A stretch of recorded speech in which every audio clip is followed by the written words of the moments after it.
Alright, Aeneid, Book 1, line 683 to 694. Venus is still talking to her son, Cupid, and she's trying to get him to disguise himself as Ascanius in order to win over the heart of Dido. So we've got to you, and then our verb's going to be follow. It's an imperative. So you,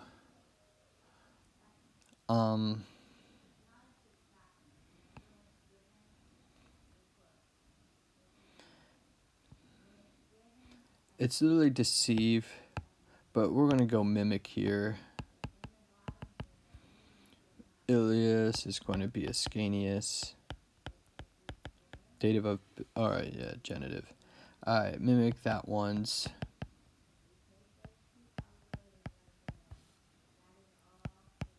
Face, and then una noctem is accusative of time, duration of time.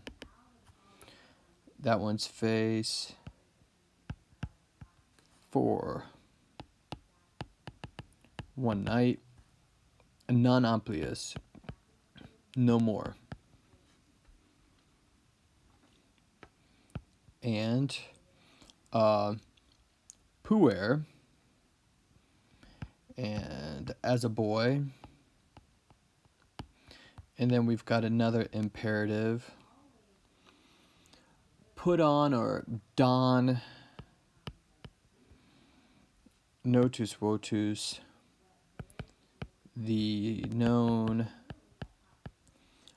faces or expressions or looks of the boy.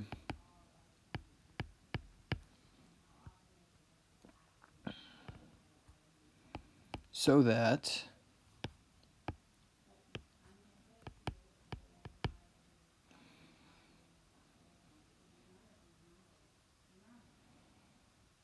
and then we've got a couple of cum clauses in there.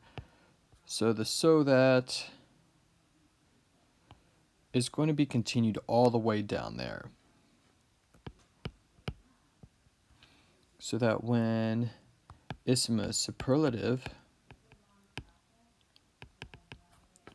when very happy Dido,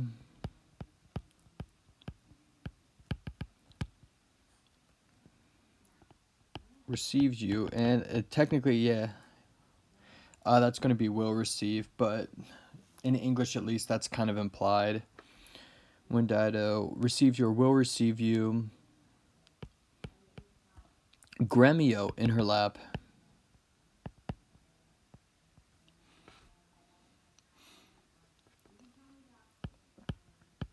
Inter, between, and that's going to go with menses, between the royal tables.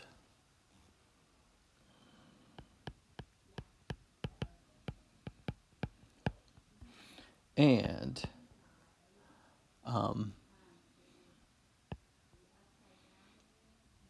Lion, Laticum, drink. And this is in reference to Bacchus, which is going to equal wine. So not only is she playing with this cute, adorable baby, she's also talking to this really attractive man, and she's drinking as well. So you put all those things together, and the gods conspiring against her, or at least Venus at the moment is.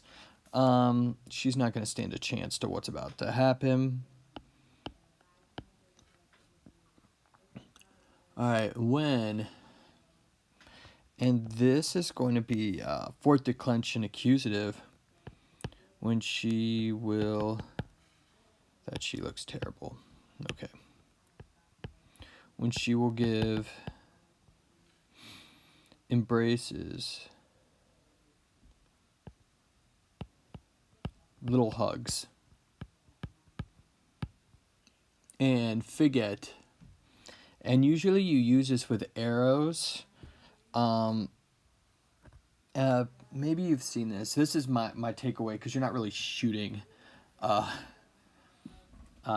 Dido isn't going to be shooting baby or young Ascanius, but when parents go in for the aggressive, and I say aggressive loosely, but kind of an attacking kiss and kiss over and over again, and it makes the baby or toddler laugh. I think that's kind of what's going on here. And so we're going to go imprints. When she will give embraces and will imprint Oscula Dolcia, sweet kisses. And now we get to the rest of the purpose clause. So that inspires, so this is subjunctive, and phallus, this is going to be subjunctive. Okay, so that you inspire a hidden fire. Ooh, nice little rhyme there. And trick her. Her's kind of implied with venom.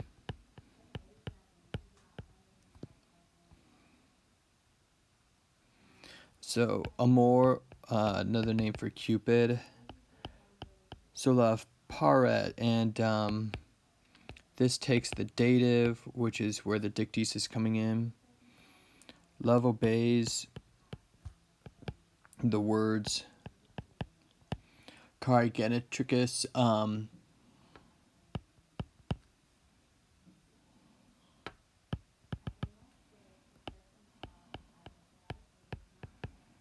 of his dear mother.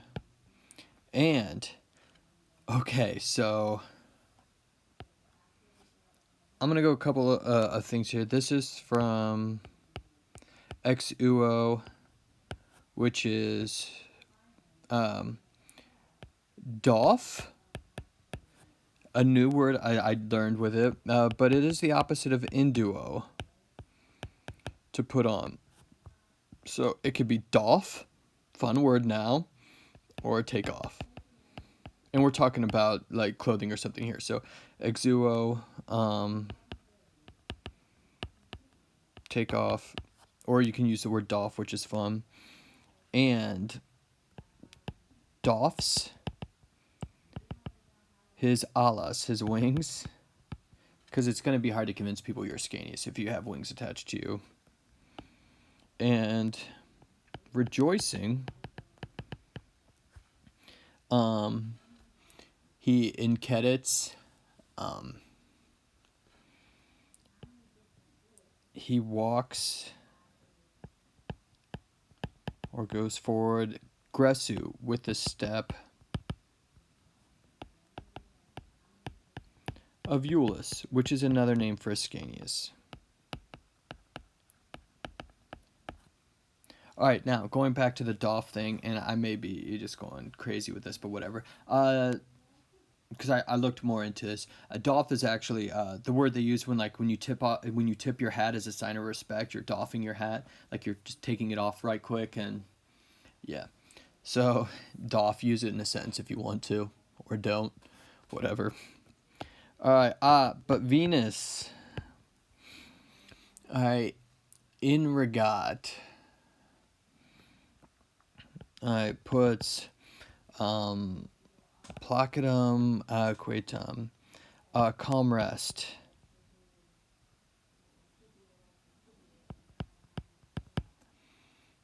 All right, and then pair is going to be through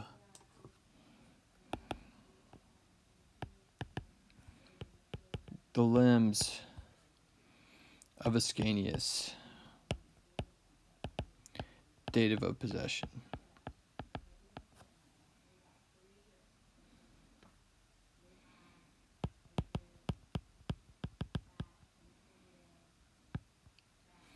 And this is the real Ascanius, okay? So basically, she's saying she puts him to sleep, and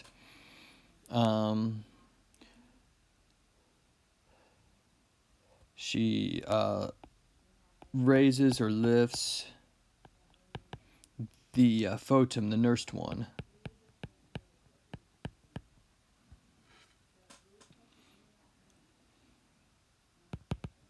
in her lap, or, since she's probably picking him up, maybe it's even on her chest.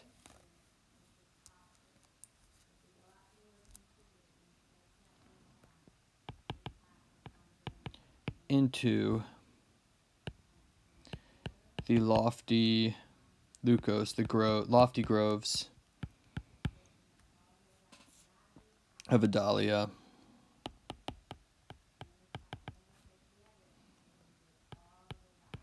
Ubi where. And we've got another word coming up here. Where soft, literally, marjoram. And I had to look it up because I didn't even know what this was. But it's like mint. Where soft marjoram or soft mint. Complectator. So this is your nominative right here. Here's your verb. Soft marjoram embraces him. Or embraces illum, that one.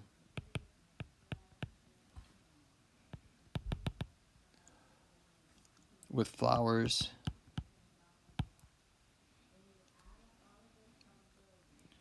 Breathing.